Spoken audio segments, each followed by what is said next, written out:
I've tasted salt all over the world, and believe it or not, there are hundreds of different kinds with various tastes and textures. Today we're in Austria, in the city of Salzburg, which literally means salt castle.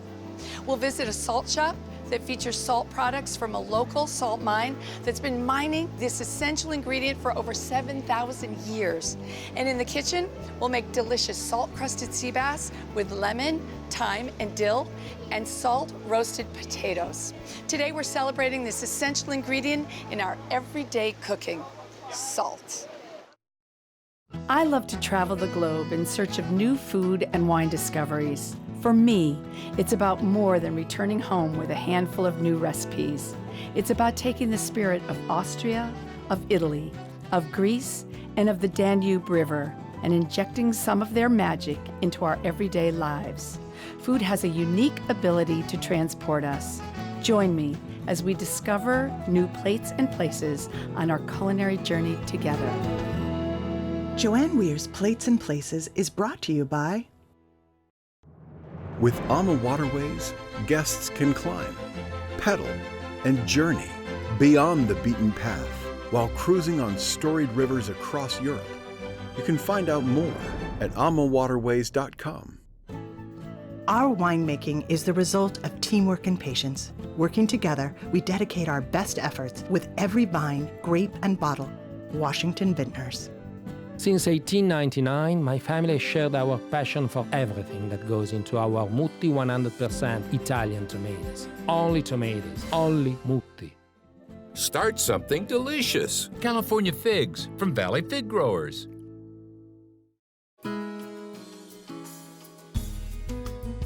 I love to travel, but I also love to shop for anything, period. It's the one thing that gets me in trouble with my team because I disappear into shops while the film crew is looking for me.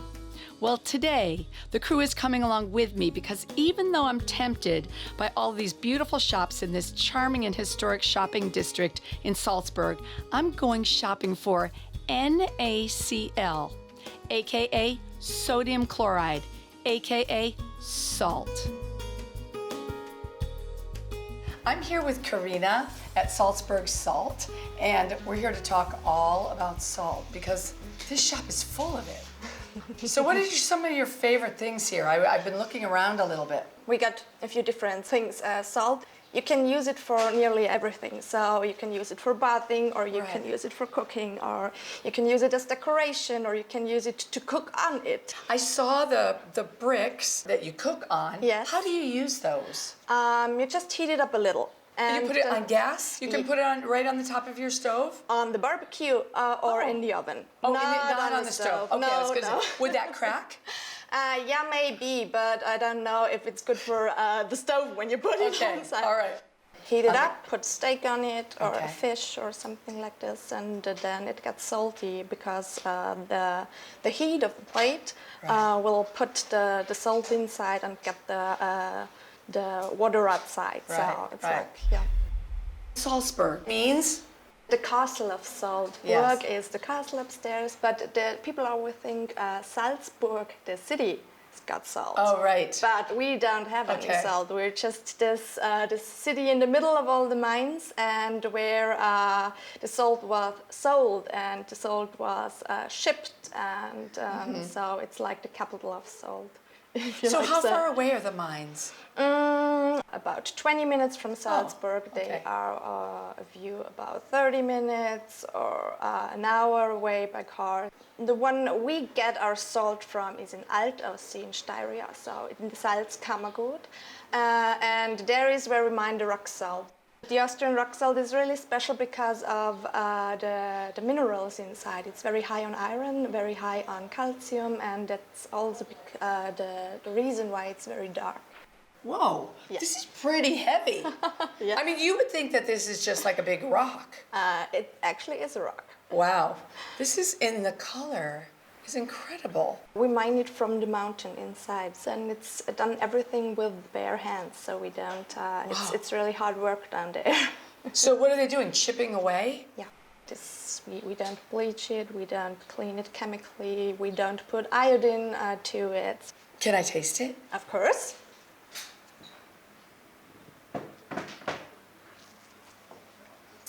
a little bit on your hand. Okay.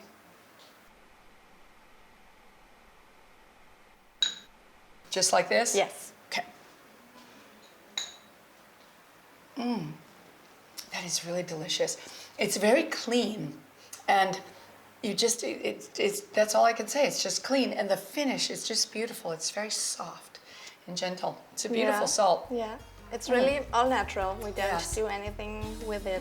Thank you so much, Camila. Thank you. You're ever I love welcome. salt, so this is really fun. This is really great for me.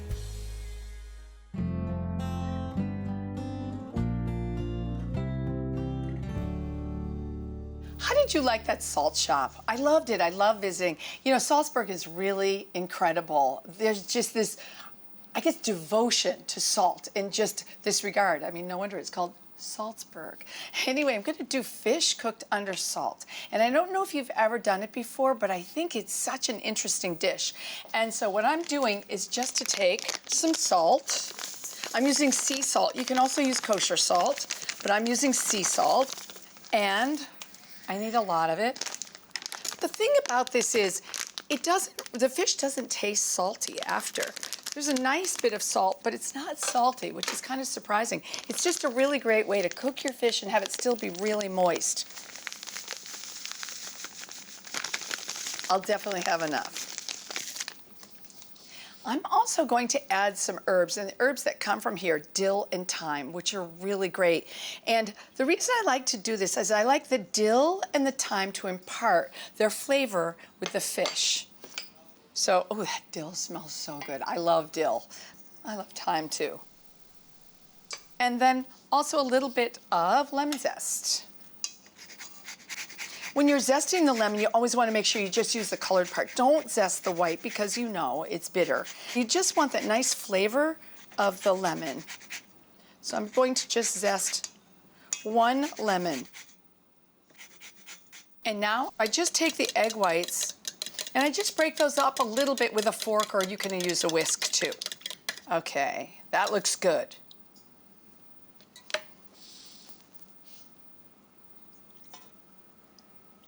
This is the fun part. This is like being a kid. You're going to use your hands. I always save a little bit aside. I can always add a little bit more.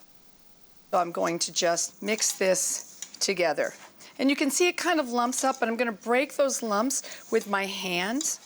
And I want kind of a sandy consistency. So when I feel this, I can see that it doesn't really hold together yet. I'm going to add a little bit more egg white.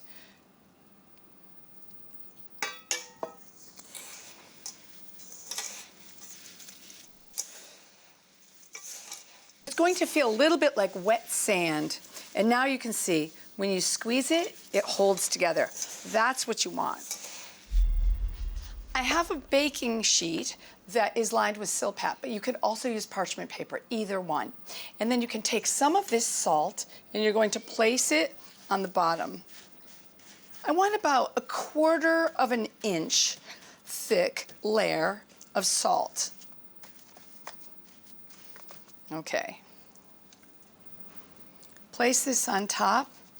There. That's what you're looking for. It's exactly the size, a little bit bigger than the size of the fish.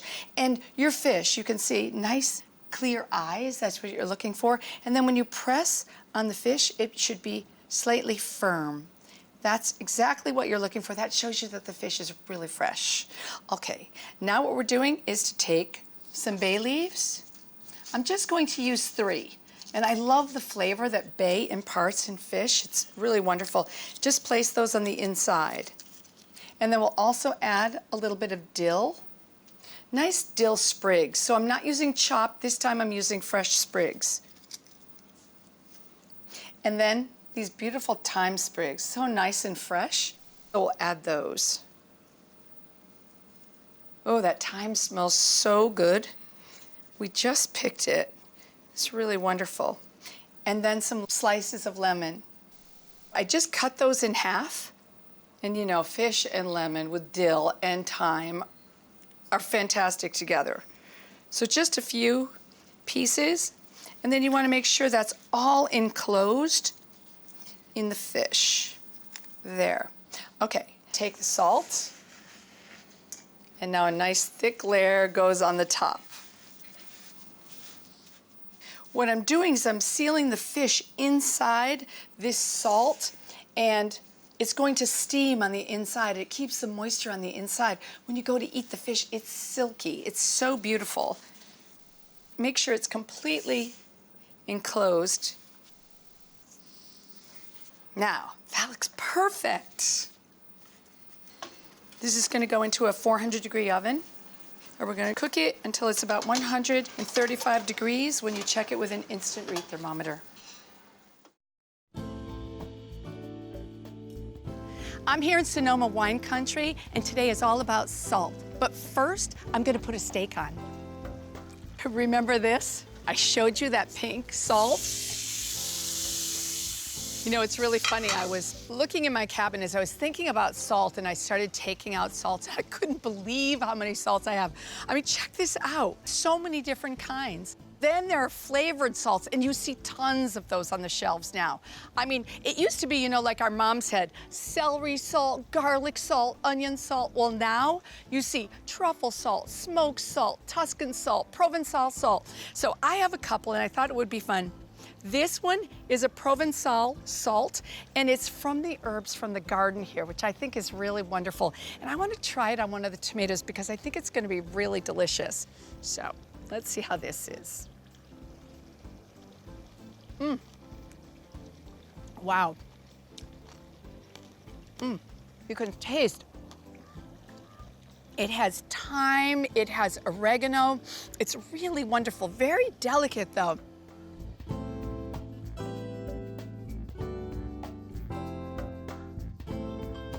The other one I want to show you, check the color of this. This is a smoked salt, but I thought it might be cool to try this on a tomato. I want to see what it's like. It's probably going to be pretty strong and pungent, but kind of fun.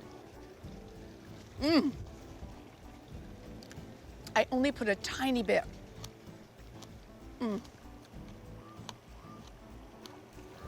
Because I put a small amount, it's really nice. It's just a gentle smokiness, which I think is really wonderful. Oh, perfect. There's a little bit of resistance. That's exactly what I'm looking for. And then I'm placing it on this board, and I'm just going to let it sit for about 10 minutes and just let it rest. But the last one is the Maldon salt. And I'm going to do that one because I love the crunch of this salt. Maldon salt comes from England, from the town of Maldon. And this is a salt that, when you look at it, it looks like a flattened pyramid, each grain. But this one has the best crunchy quality to it. Ready to taste the steak. Just have to cut a few slices. It's a beautiful ribeye. And I've got so many salts here, but I think I'm going for Maldon. I just love that, and it's the crunch. Let's see. All I did was just to put the steak right on that salt block.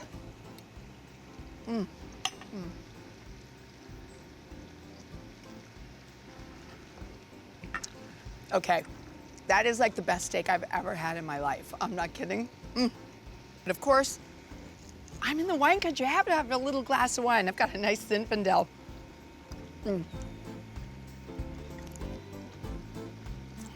Oh, what a combination, wow. Cooking the steak on the salt block is so amazing. I really love it. You've got to try it.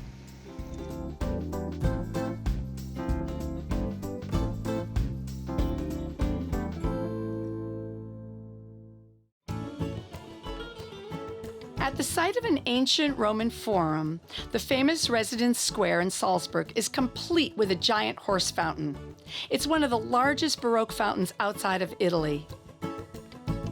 In addition to being named the capital of salt, Salzburg is the birthplace of Mozart and draws music lovers from everywhere. For those of you who are Sound of Music fans, the area surrounding the town is full of locations like this one from the movie. It's a fun place to wander around and people watch. Check out the architecture, and if you love horses and carriages, this is the place to be. The horses even come complete with a cleanup crew.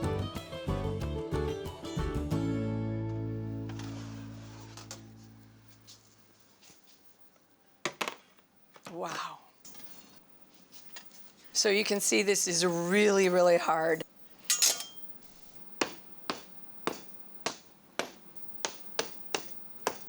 Great. That salt is a little bit hot.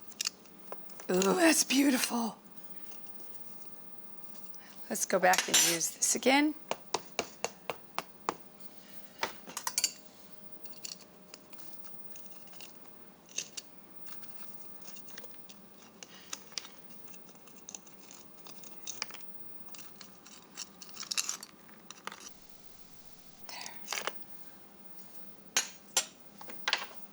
It's great to use a pastry brush just to remove that little bit of excess salt.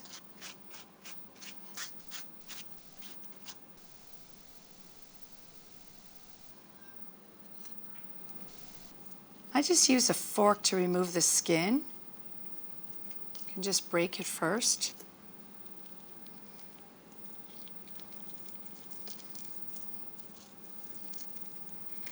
It smells incredible. Just really beautiful.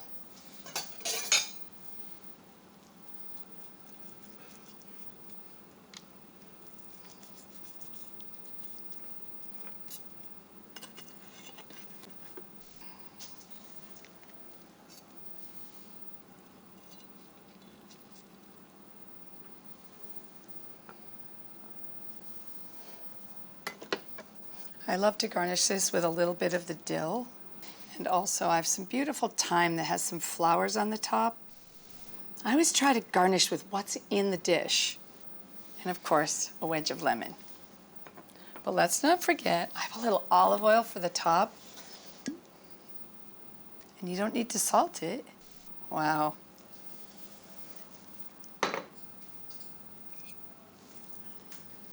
It is so delicious. It's not salty at all. It's juicy, so moist, but also you really can taste that dill and also the thyme. I love that. Boy, cooking in salt is so ingenious because it leaves all the moisture inside. I definitely could eat the whole fish. Traveling on the Blue Danube River on our way to Austria, we made a stop in the German town of Passau to see where three rivers converge. Many years ago, this was a famous medieval trading and shipping center for the in-river salt trade barges from the nearby mines that traveled these tributaries. This amazing view had a purpose. I am here in Passau, Germany, and if I reach my hand out, I can almost touch Austria. But check this out. This is where three rivers converge. It's the Danube, the Eels, and the Inn. And behind me, there's a 13th century fortress. I mean, it's just magnificent. To protect the commerce on the river, the fortress West Oberhaus, built in 1219 by Passau's prince bishops, was built so they could keep an eye on the salt merchants to make sure they paid their taxes and also the river tolls. This simple ingredient, salt, helped to make this region very prosperous.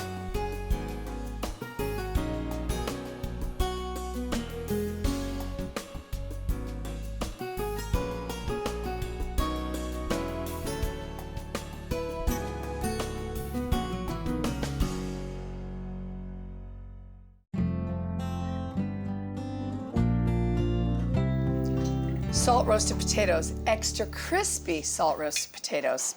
What I'm going to do, just add some cold water to cover the potatoes. You want to use cold water, that way the potatoes will cook evenly. And also lots of salt. I'm using sea salt, but you could also use kosher salt. Now, we'll bring this up to a boil. Over high heat, you're going to bring the liquid up to a boil, that nice salty water, and then you're going to turn it down and simmer those for 40 to 45 minutes until almost all of the liquid is gone, but also the salt is kind of crusted around the potato. Looking at the gorgeous Danube River, I now understand why it's called the route of emperors and kings. This elegant port city of Linz was first founded by the Romans in 799 AD and is a vibrant and diverse city with all sorts of architectural styles: neoclassical, neo-baroque, neo-Renaissance, and in the historic center, medieval. On the way from Linz to Salzburg, we were able to visit a small corner of the Salzburg Lake District. The views of the sparkling lake and the hills were so incredibly green, I wanted to make up a special name for the color. So beautiful. I fell in love with this region, the people, and the salt.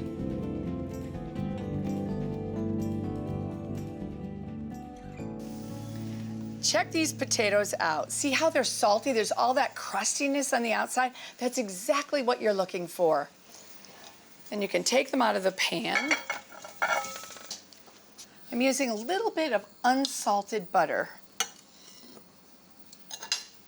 Adding a little bit of olive oil, nice extra virgin olive oil. And fresh thyme, just chopped fresh thyme. And a little bit of garlic.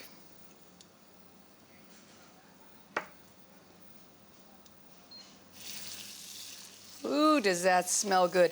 As soon as the butter is melted, and also you smell the garlic.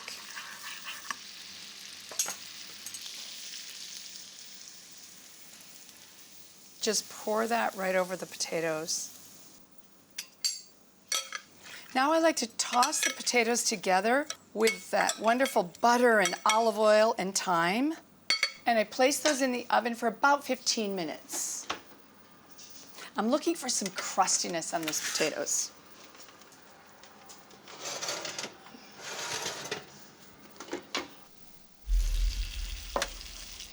This entire room smells like garlic, and it smells so good. Beautiful, crispy, golden.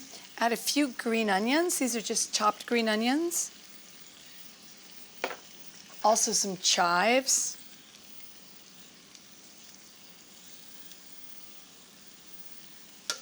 And parsley. Lots and lots of herbs. So you want those herbs and the butter and the olive oil to coat the potatoes. Smells delicious. As you warm those herbs, it really gives incredible flavor to these potatoes. And the saltiness is all there too.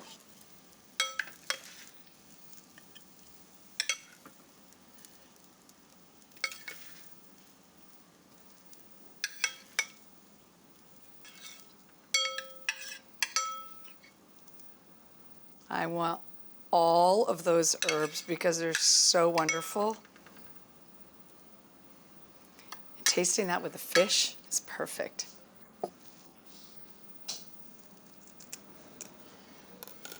Finally, some pieces of thyme that are freshly cut.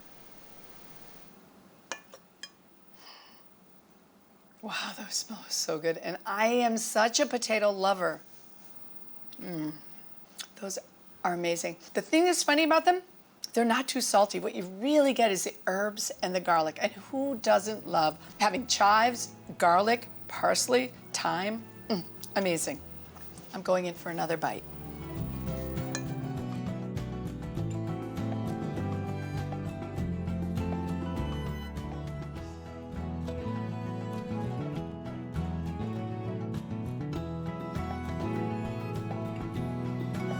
One of my earliest food memories is my mother sprinkling a little bit of salt on sun-warmed tomatoes out of her garden. She told me that it would bring out the sweetness and the acidity. Now that's a sweet memory. I love you, Mom.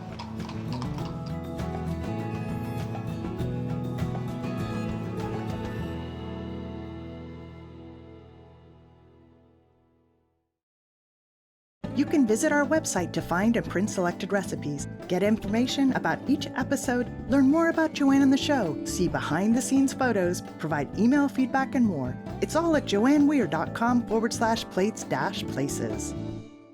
Joanne Weir's Plates and Places is brought to you by... With AMA Waterways, guests can climb, pedal, and journey beyond the beaten path while cruising on storied rivers across Europe. You can find out more at amawaterways.com.